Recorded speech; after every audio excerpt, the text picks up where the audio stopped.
కొద్ది నిమిషాలు దేవుని వాక్యాన్ని మనం ధ్యానం చేసుకుందాం. సమూయేలు, 2వ సమూయేలు గ్రంథం 24వ అధ్యాయం 24వ వచనం నుండి దేవుని మాటలు జ్ఞాపకం చేసుకుందాం. 2వ సమూయేలు 2వ గ్రంథము 24వ అధ్యాయం 24వ వచనం. రాజు నేను ఆలాకు తీసుకొనను, వెల ఇచ్చి నీ యొక్క పొందును, వెల ఇయ్యక నేను తీసుకున్న దాన్ని నా దేవుడైన యెహోవాకు దహన బలిగా అర్పించినని అరోనాతో చెప్పి ఆ కళ్ళను ఎడ్లను 50 తులముల వెండికి కొనెను. దేవునికి స్తోత్రం కలుగును గాక. గమనించండి పిల్లారా, ఉదయకాలం నేను దేని గురించి చెప్పానండి? ప్రార్థన అగ్ని బలిపీఠము అనే మాట గురించి అబ్రహాము జీవితం నుండి కొన్ని విషయాలు మా ఉదయకాలం నేర్చుకున్నాం.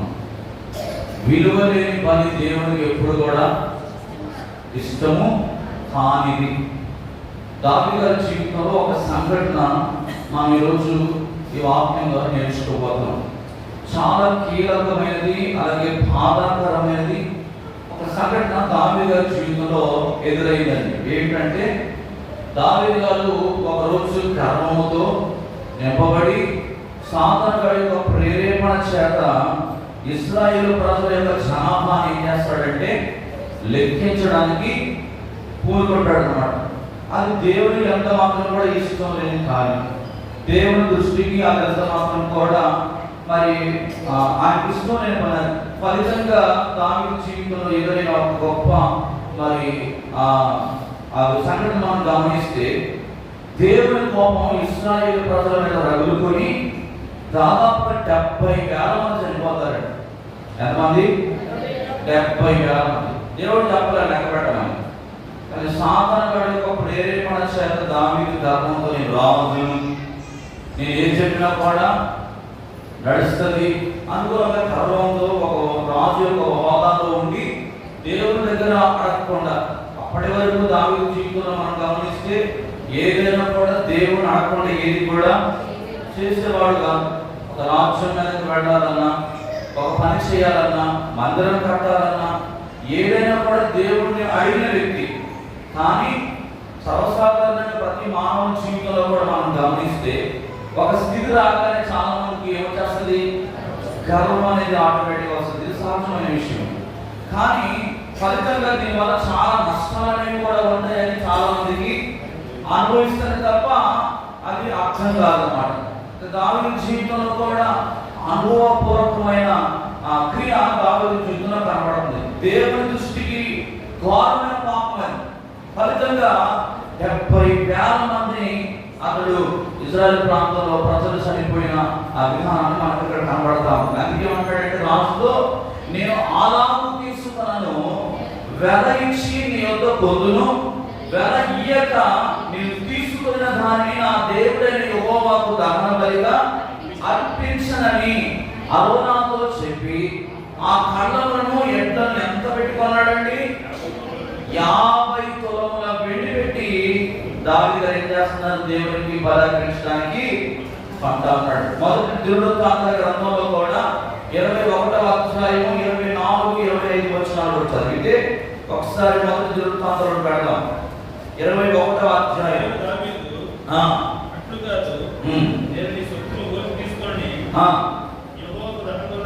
యెహోవాకు దహన బలి అర్పించు, న్యాయమైన క్రయధనం ఇచ్చి దాన్ని తీసుకొనులని వర్ణంతో చెప్పి ఆ భూమికి 600 తులముల బంగారము అతనికి ఇచ్చిన. దేవునికి స్తోత్రం కలుగును గాక. దేవుని దూత యెరూషలేమును నాశనం చేయడానికి వచ్చినప్పుడు దేవుడు అతన్ని బోర్నా అనే ఒక యెబూసీని కళ్ళం దగ్గర దేవుడు ఆపేశాడండి. అక్కడ ఒక బలిపీఠం కట్టి బలి అర్పించడానికి దావీదుకు దేవుడు ఆజ్ఞించినప్పుడు ఏం చేస్తున్నాడండి? ఎంత పెట్టి కొన్నాడంటే ఆ భూమిని? 600 తులముల బంగారమును ఆ భూమి కొరకు క్రయధనముగా ఇచ్చాడు. ఎందుకు? మునుపు ఒకసారి ఎదురు దెబ్బ దావీదు జీవితంలో ఎదురైంది. మళ్ళీ మళ్ళీ ఎవరైనా తెలిసి తప్పు చేస్తారా? చేయరు కదా. అని దావీదు ఏం చేస్తున్నాడు? దేవుడు ఎక్కడైతే బలి అర్పించుకొని బలిపీఠం కట్టమని మాట్లాడాడో ఆ ప్రాంతంలో ఆ ఓర్న అనే వ్యక్తి దగ్గరికి ఏం చేస్తున్నాడంటే ఆ భూమి కోసం 600 తులముల బంగారాన్ని ఇచ్చి ఏం చేస్తున్నాడు? ఆ భూమిని కొంటా ఉన్నాడు. ఇక్కడ మీరు గమనిస్తే ప్రియమైన వాళ్ళారా, దావీదు ఆ సమయంలో తీసుకున్న నిర్ణయము ఈరోజు ఈ వర్తమానం ద్వారా మనం దేవుని సన్నిధిలో ఏ విధంగా మనం దేవుని ఆరాధించాలి, ఏ విధంగా మనం దేవుని ఘనపరచాలి అనే విషయాన్ని మనం అర్థం చేసుకోవచ్చు అన్నమాట. నిజమైన విలువ కలిగిన దాన్ని దేవుడు ఏం చేస్తాడు? ఇష్టపడతాడు. ఈ ఓర్న రాజు దగ్గరకు వచ్చినప్పుడు దావీదు అతని ఎదుట సాష్టాంగపడ్డాడు. రాజా, ఈ ఖండము, ఎద్దులు, కట్టెలు, అగ్ని తీసుకోండి. రాజే దావీదు దగ్గర ఏం చేస్తున్నాడండి? సాష్టాంగపడి చెప్తున్నాడు, ఈ ఎద్దులు, కట్టెలు, అగ్ని తీసుకో, నా తరపున నుండి ఇది నీకు కానుకగా నేను ఇస్తున్నాను అని చెప్పి రాజు చెప్తాడు. కానీ దావీదు ఏమన్నాడంటే, వద్దు, నేను వెల చెల్లించి నేను తీసుకున్నాను. వెల ఇవ్వకుండా నేను యెహోవాకు దహన బలిని అర్పింపను అని చెప్పి మొదట ఏం చేశాడంటే 50 తులముల వెండి ఇచ్చి కొంటాడు. ఎందుకనంటే దేవునికి ఇచ్చేది ఎప్పుడు కూడా ఎలా ఉండాలి? శ్రేష్టమైనదిగా ఉండాలి. శ్రేష్టమైన అర్పణను దేవుడు ఏం చేస్తాడు? స్వీకరిస్తాడు. అంటే ఈరోజు చాలా మందికి రక్షణ అనేది ఎలా వచ్చింది? ఉచితంగా వచ్చింది. ఉచితంగా వచ్చిన రక్షణ చాలా మంది ఏం చేస్తున్నారు? ఎందుకు? ఆ కలవరిలో ఉదయం 9 గంటల నుంచి మధ్యాహ్నం 3 గంటల వరకు ఆ మండు టెండలో శరీరం అంతా కూడా అప్పటికే నాగటి చాల వల్ల దున్నపడింది. ఆ రంగులో కూడా శ్రమ లేకుండా వేసే దేహం అంతా కూడా గాయాలు పాలయ్యాయి. మరి శ్రమ అంతా కూడా ఎవరు తీసుకున్నారంటే ఆయన తీసుకున్నాడు. రక్షణ అనేది ఇచ్చాడు కనుక ఈరోజు చాలా మంది జీవితంలో ఏమి లేదండి? దేవుని సన్నిధి అంటే విలువ లేకుండా పోయింది. దేవుని ఆలయం అన్నా, దేవుని ఆరాధించే విధానం అన్నా చాలా మందికి ఏం లేదంటే అది ఉచితంగా ఇవ్వబడ్డది. ఎందుకంటే దానికోసం ఒకవేళ మనం వెల చెల్లిస్తే దాని విలువేంటో మనకు అర్థమయ్యేది.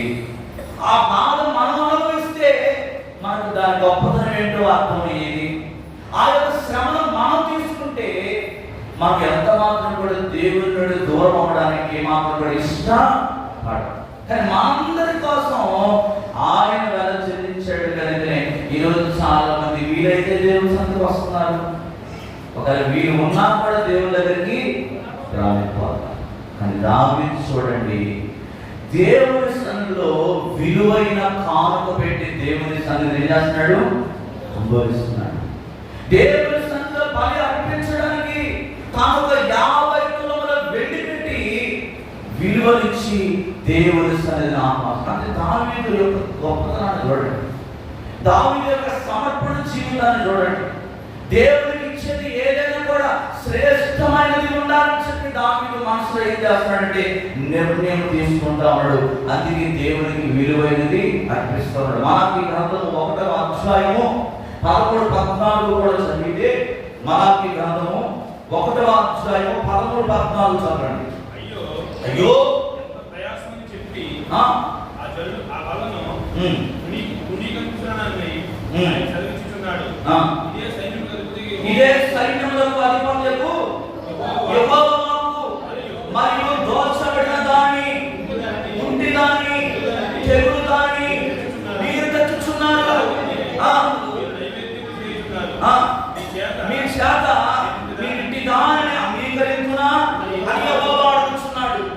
నేను ఘనమైన మహారాజునై ఉన్నాను, అన్య జనులలో నా నామము భయంకరమైనదిగా ఎంచబడుచున్నదని సైన్యములకు అధిపతులకు యెహోవా సెలవిస్తున్నాడు. కాబట్టి తన మందలో మగది ఉండగా యెహోవాకు మొక్కుబడి చేసి చెడిపోయిన దానిని అర్పించు వంచకుడు దేవునికి స్తోత్రం కలుగునుగా. ఈరోజు చాలా మంది యొక్క ఆరాధన విధానం ఏ విధంగా ఉందండి? దినమంతటిలో ఏదో మిగిలితే ఆరాపర, ఏదో మిగిలితే దేవుడు జ్ఞాపకం వస్తే ఏం చేస్తున్నారు? ప్రార్థన చేస్తారు. జోబులో చిల్లర మాత్రమే ఉంటది. మంచి మంచి నోట్లన్నీ కూడా పక్కన పెట్టేసి ఏం చేస్తారు కొంతమంది, చిల్లర తీసుకొచ్చి బ్యాగ్ రండి భిక్షగాడు ఆయన అవేంటి వాక్యం ఎంత చాలా మంది ఏమంటారంటే మా పాస్టర్ గారు కానుకలు అడుగుతున్నాడు. కానీ దేవుడు ఏం జ్ఞాపకం చేస్తున్నాడండి, ఏమంటున్నాడండి, అయ్యో ఎంత ప్రయాసం అని చెప్పి ఆ బలను తృణీకరించుచున్నారని ఆయన సర్వించుచున్నాడు. ఇదే సైన్యములకు అధిపతి యెహోవా మరియు దోషపడిన దానిని, కుంటి దానిని, తెగులు దానిని మీరు ఎలాంటి చెప్తున్నారంట సంఘానికి, కుంటి దానిని, దోషపడిన దానిని, తెగులు, మచ్చలు, కుళ్ళిపోయిన వాటిని తీసుకొచ్చి పురుగులు పట్టిన చాలా మంది మందిరాన్ని ఏం చేస్తారు తీసుకొస్తారు.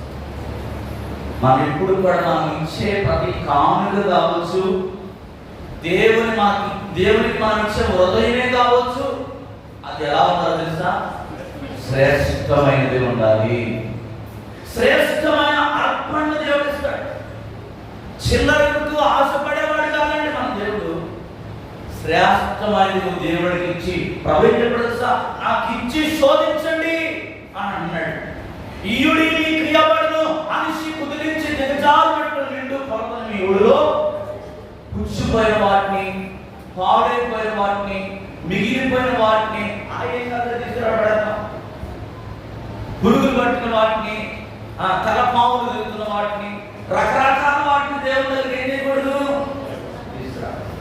కొంతమంది శరీరంతో దేవుడి సందులో ఉంటారు కానీ మనసు అంతా ఎక్కడ ఉంటుందో తెలుసా, సెల్ ఫోన్ మీద ఉంటాయి అన్నమాట. మందిరానికి వస్తారు చాలా మంది, శరీరం మాత్రమే సంఘంలో కనబడుతుంది కానీ వారి మనస్సు మాత్రం ఎక్కడ ఉంటుందంటే ఫోన్లో పెట్టి తాగా అయిపోతూ ఉంటారు. ఇది కాదండి బలి అంటే. దీన్ని దేవుడు ఎప్పుడు కూడా ఇష్టపడడు. దేవుడు అడుగుతున్నది ఏంటంటే విలువైనది దేవుడు అడుగుతున్నాడు. దేవుడికి శ్రేష్టమైన ఇవ్వాలి.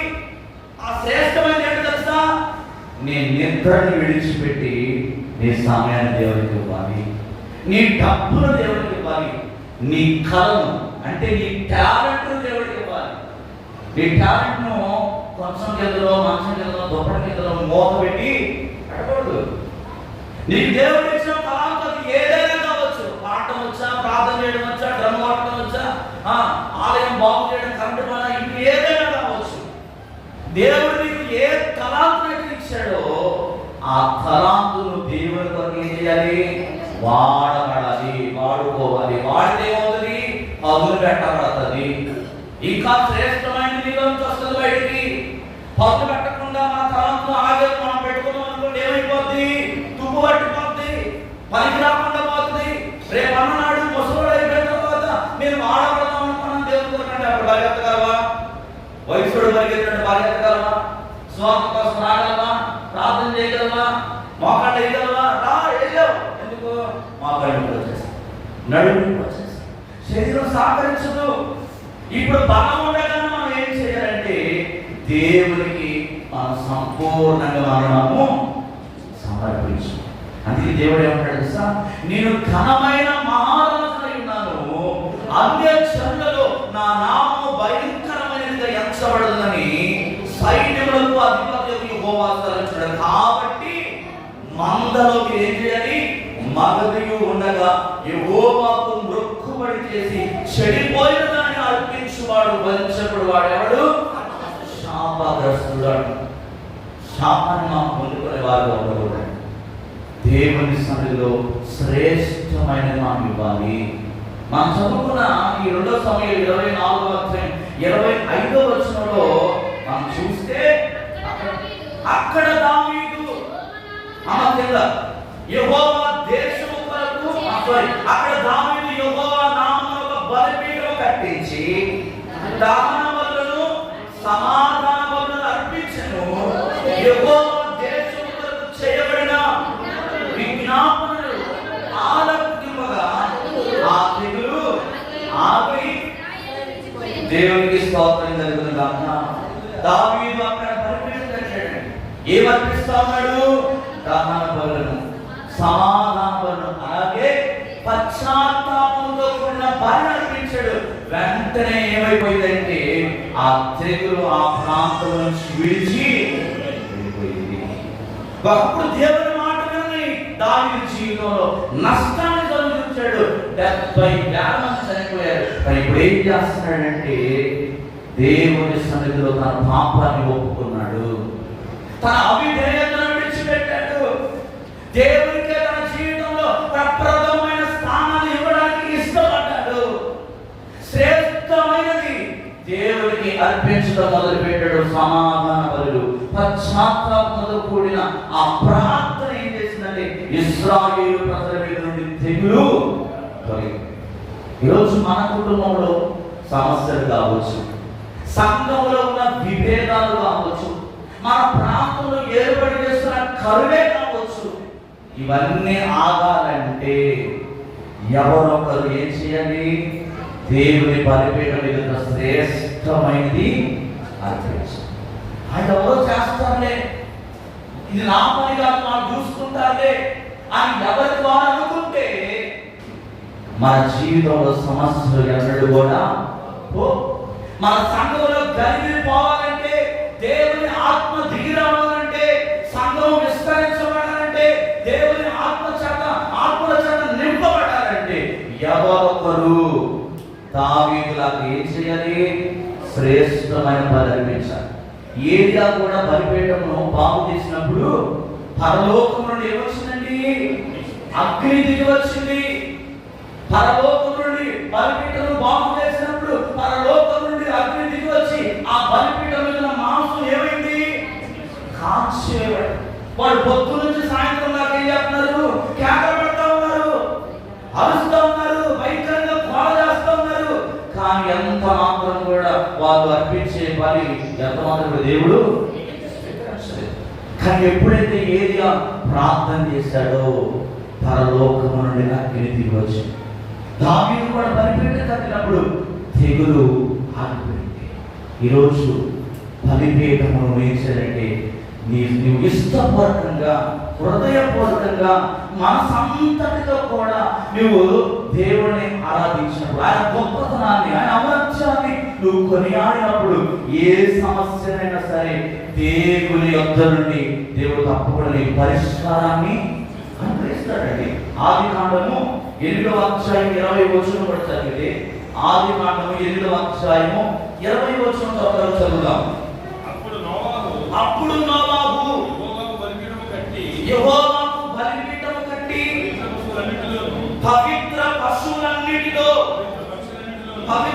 పక్షులన్నిటిలోనూ కొన్ని తీసుకొని ఆ పీఠము మీద దేవునికి స్తోత్రం కలుగునుగా. నోవాహు గారు ఏం చేశారండి? పవిత్రమైనది, కుళ్ళిపోయిన వాటిని, పుచ్చిపోయిన వాటిని, పనికిరాని వాటిని మచ్చలు. ఇవేదో చూడండి, ఈ మధ్యకాలంలో ఇజ్రాయెల్ దేశంలో దేవుడికి బలి అర్పించడానికి కొన్ని దూడలు అన్నారు కదా. అయితే వాటిని ఒక దగ్గర పెట్టి, రహస్యంగా పెట్టి, వాటిని దేవుడి కొరకు బలి అర్పిద్దాం అన్న ఆలోచన చేసినప్పుడు ఏమైంది తెలుసా? మచ్చలు వచ్చేసాయి. మచ్చలు వచ్చేసిన వాటిని బలి కొరకు ఉపయోగించుకొని ఏం చేశారు? ఈరోజు దేవుని సన్నిధిలో మనం ఏం చేయాలంటే, నోవాహు గారు ఎలాగైతే పవిత్రమైన పశువులను తీసుకొచ్చి, పవిత్రమైన పక్షులను దేవుని దగ్గర తీసుకొచ్చి ఏం చేస్తున్నాడు? ఆయన బలి అర్పిస్తా ఉన్నాడు. దేవునికి ఇచ్చే విషయంలో ఏం చేస్తున్నాడంటే శ్రేష్టమైనది ఇస్తా ఉన్నాడు.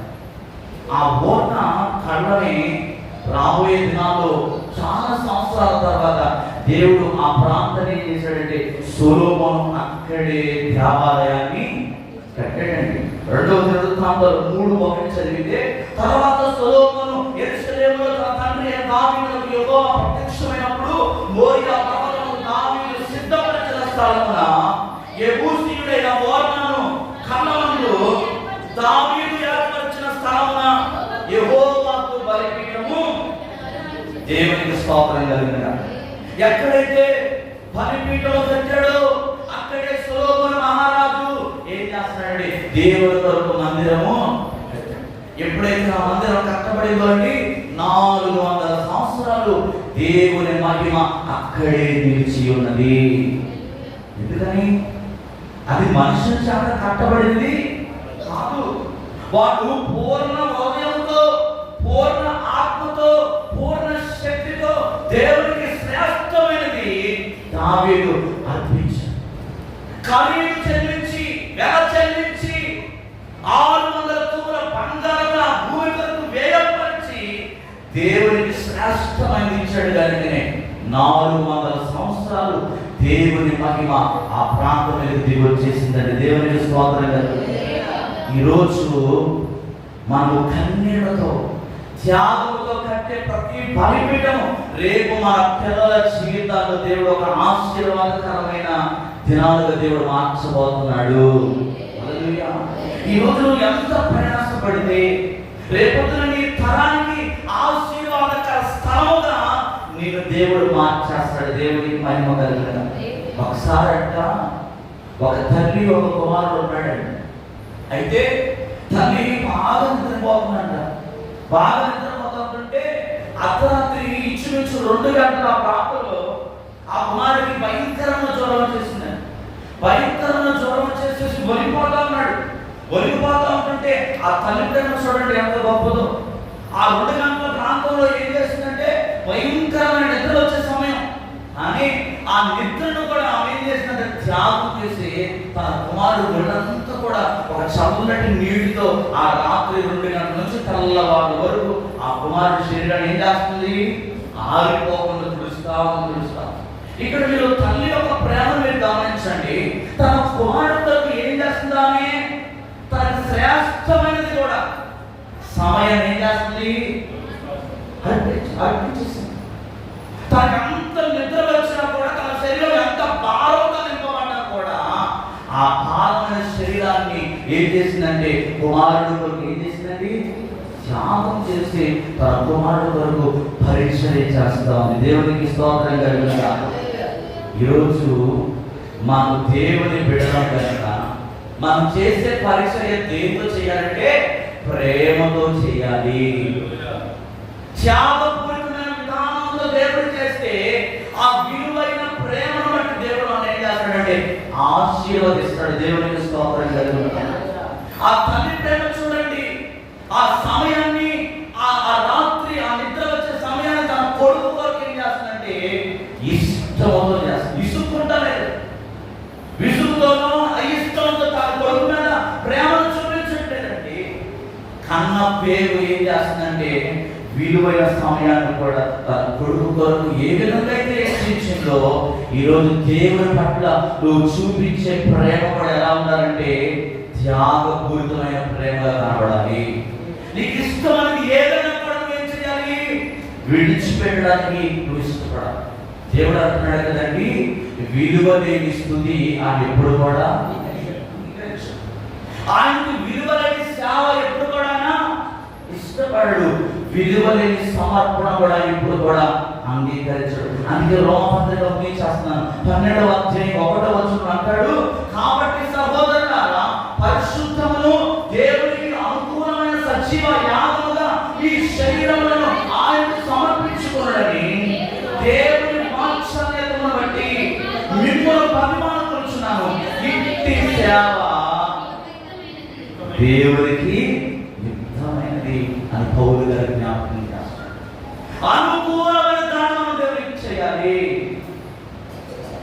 నీ అనుకూలం కాదు, ఆయనకు అనుకూలమైన దాన్ని నువ్వు దేవుని సన్నిధిలో ఉపయోగపడేవాడుగా ఉండాలి. నీవు ఆయనకు కాదు సమయం ఇవ్వాల్సింది.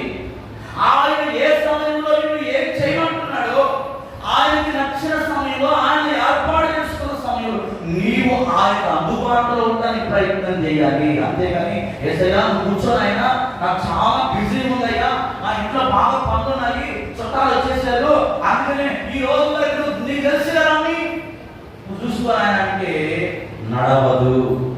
దేవునికి స్తోత్రం. అది ఎప్పుడు కూడా ఇష్టపడడండి. ఈరోజు దేవుడు మనల్ని అడుగుతున్నాడు ఏంటంటే మన సమయాన్ని, మన ఆస్తిని, మన ప్రతిభను దావీదులాగా లేచి మనము చెప్పగలగాలి, ప్రభువా విలువ లేకుండా నిన్ను నేను ఆరాధించను. విలువ లేకుండా నేను స్తుతించను. నా నీకు అర్పించి వేలగా చెల్లించి నేను నిన్ను మహిమపరుస్తాను. దావీదు 52 దేశాలకు రాజుగా ఎందుకు అయ్యాడయ్యా అంటే, నా హృదయానుసారాన్ని దేవుడి చేత ఎందుకు పిలువబడ్డాడంటే, దావీదు దేవుని విలువ ఇచ్చి దేవుడు ఏం చేస్తున్నాడు? ఆరాధన చేస్తున్నాడు. తన హృదయం అంతటితో దేవుడిని కనపరుస్తున్నాడు. తన మనసు అంతటితో కూడా దేవుడిని స్తుతిస్తున్నాడు. అందుకని దావీదు ఓడిపోలేదు. ప్రతి యుద్ధంలో కూడా దావీదు గెలుపు పొందాడు. ఈరోజు నువ్వు దేవుడి దగ్గరకు వస్తున్న సంతోషమే, కానీ వచ్చి నువ్వు హృదయపూర్వకంగా దేవుని మాటలు వింటున్నావా? హృదయపూర్వకంగా దేవుని ఆరాధన చేస్తున్నావా? శరీరంగా ఇక్కడే ఉన్నావేమో, ఒక మనస్సు దేవుని మీద నిలపలేకపోతున్నావేమో, ఆ దిక్కులు చూస్తున్నావేమో, సెల్ ఫోన్లో నీ సమయాన్ని గడుపుతున్నావేమో, బయటికి లోపలికి తిరుగుతూ ఉన్నామేమో, ఏవేమో ఆలోచనలు కూడా చేస్తున్నావేమో. ఆ దేవుడు ఎప్పుడు కూడా అంగీకరించడు. అలా రావడం కూడా నాకు ఎంతమాత్రం కూడా ఆశీర్వాదం కాదు. కనుక ఈ రాత్రి కాల సమయంలో దావీదు లాంటి శ్రేష్టకరమైన బలిని దేవునికి అర్పిద్దాం. అటువంటి కృప పరిశుద్ధాత్మ దేవుడి రాత్రి అందరికీ దయచేయను గాక. ఆమేన్. అందరూ కూడా త్వరలో ఉంచుతాం. ఒక చిన్న ప్రార్థన మన హృదయంలో చేసుకుందాం. ఈరోజు మన పరలోకపు తండ్రి ఇదిగో ఈ వాక్యము ద్వారా మనతో మాట్లాడిన మాటను బట్టి దేవునికి వందనాలు చెల్లిద్దాం. అందరూ కూడా కళ్ళు మూసుకుందాం. అందరూ కూడా గట్టిగా కళ్ళు మూసుకొని నీ హృదయపూర్వకంగా దేవుడితో ఒక తీర్మానం తీసుకో. దావీదు వలె మేము కూడా ప్రభా ఇదిగో విలువ కలిగిన పరిమితాన్ని నీకు కట్టుకోవడానికి నీ కృప మాకు దయచేయి.